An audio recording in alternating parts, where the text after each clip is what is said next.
коли відзначуємо дату 20 червня 1920 року, яка відзначає закінчення програми інтернування українців Канади під час Першої світової війни, покажемо репортаж відкриття меморіального парку в Альберті 7 років тому на місці, де був табір, в якому тримали інтернованих. We are here in Banff National Park in Alberta, Canada, for the scheduled opening of the Cave and Basin Internment exhibit, which unfortunately was cancelled at the last moment due to severe flooding in the area.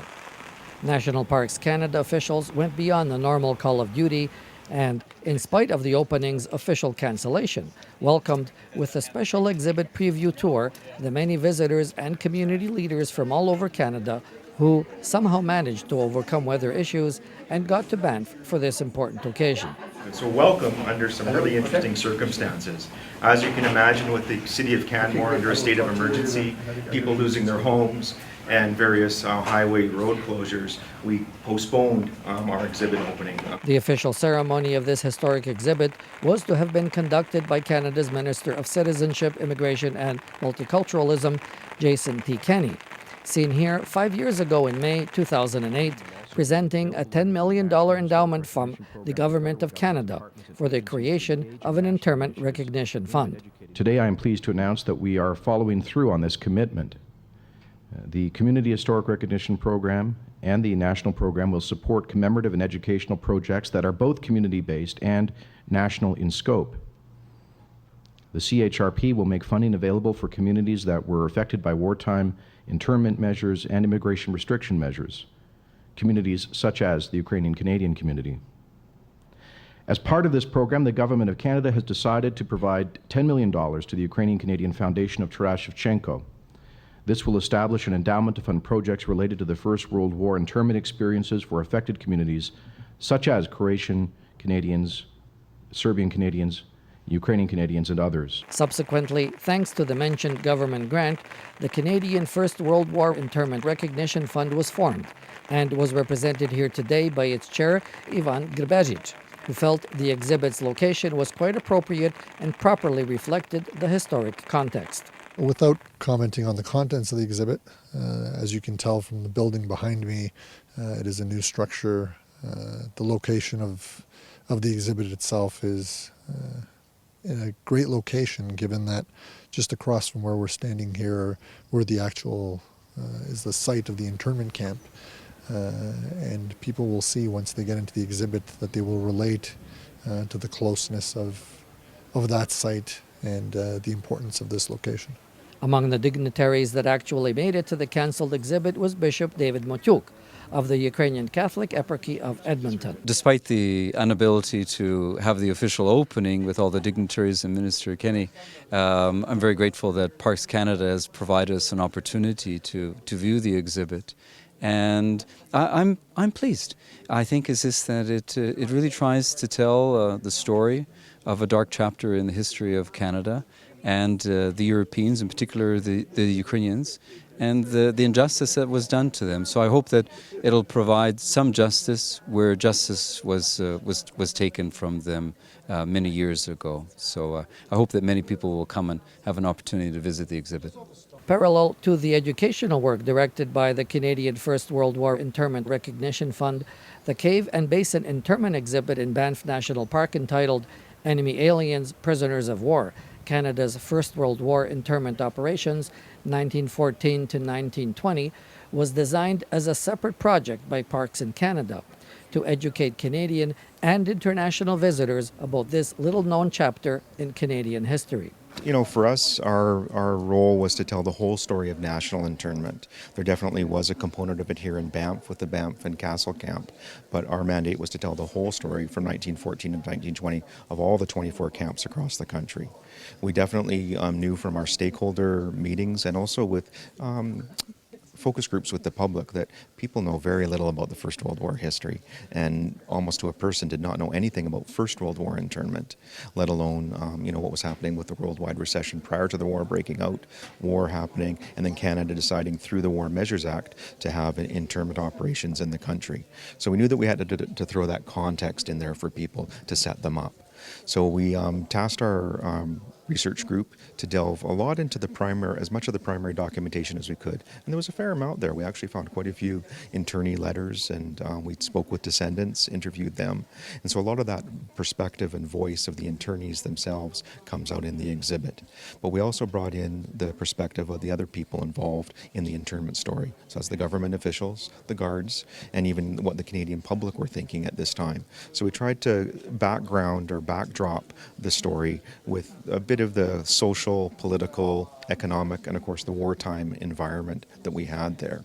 В додатку до того фонду 10 мільйон доларів, над яким ми працюємо, Parks Canada від канадського уряду отримали ще 2,5 мільйон доларів, щоб тут поправити ось цей Caven Basin місце і поставити цей пам'ятник і історичний павільйон, щоб розказати про інтернування, бо якраз на цьому місці був один такий великий табір інтернування, і зараз трошки нижче був другий.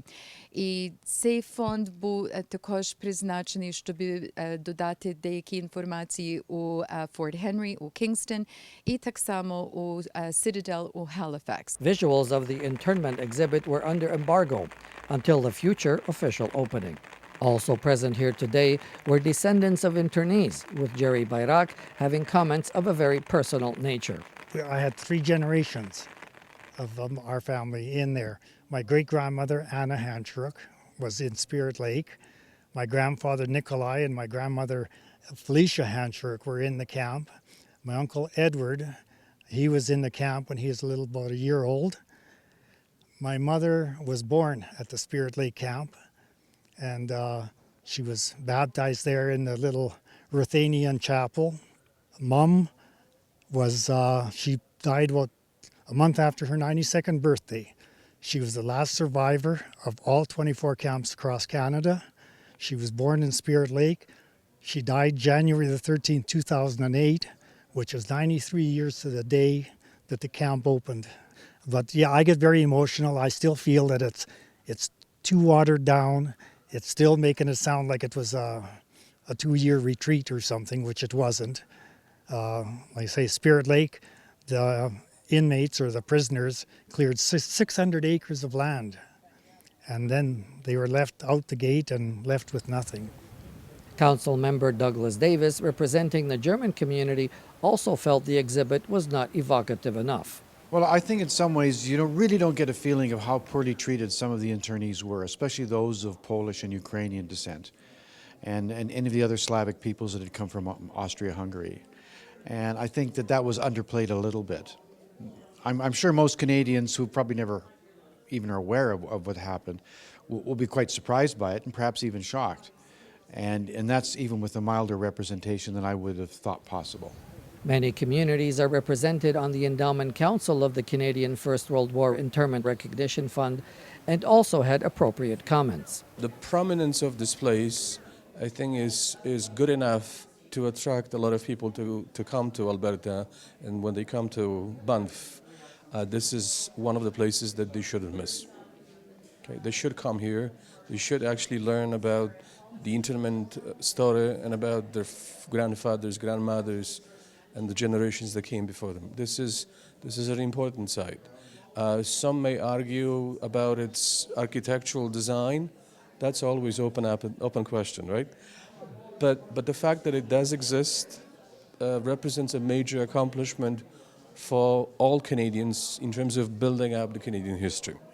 The Canadian cultural community was also present at this historic occasion. I think that people who are not familiar with internment will come in and have a very good snapshot of what went on. I think the exhibit does a lot to raise the questions, and I have a feeling that people will leave wanting to know more.